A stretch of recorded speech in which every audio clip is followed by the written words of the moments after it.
Hi folks, this is Jess from Cook Smarts, and I'm super excited to be introducing you to next week's meal plan for June 24th. Next week's meal plan has actually been put together by Chung A. Ree of Damn Delicious blog, and it is going to be a week of really delicious meals. I figured you all are bored of me, so I wanted to mix it up a bit. So Chung A. has come up with a great menu for us, and if you guys have been with Cook Smarts meal plans for a while, you know that we like to reuse ingredients to make sure we save you time. So Monday and Tuesday's meals go together. So Monday is a black pepper tofu. That black pepper is going to make the tofu and all the vegetables you're stir frying really fragrant.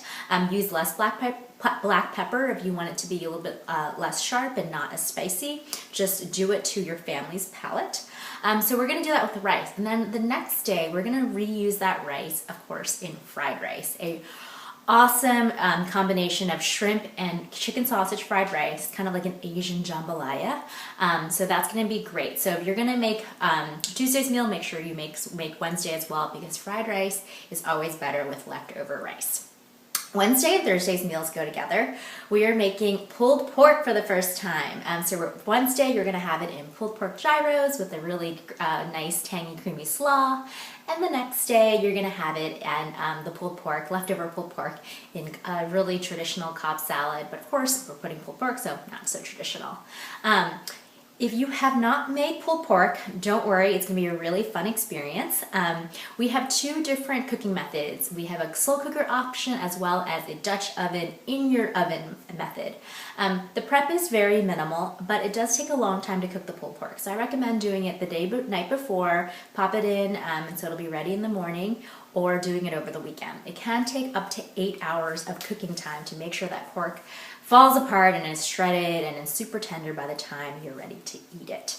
But if you really think you don't have the time, don't worry. A lot of grocery stores these days, most of them I think I've seen, carry pre-cooked pulled pork. So just pick up a package or two, so you'll have enough for both Wednesday and Thursday's night's dinners.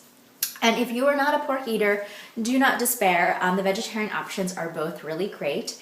And you can also just substitute chicken thighs and use the exact same method. Use the same size, when you want about 2.5 pounds to 3 pounds of chicken thighs, and use the same method, and you'll get very, very similar results. So anyways, we want to give it a warm Cook Smarts welcome to Chung A. We can't wait for your delicious meals you're going to cook up this week. Please, please, please snap photos of them and put them on Instagram, Facebook, Twitter, whatever your preferred social media channel is, and hashtag it with hashtag CookSmarts, so that I can follow along and see what delicious meals you're cooking up in your kitchen. Thanks everyone. Hope you have an awesome week.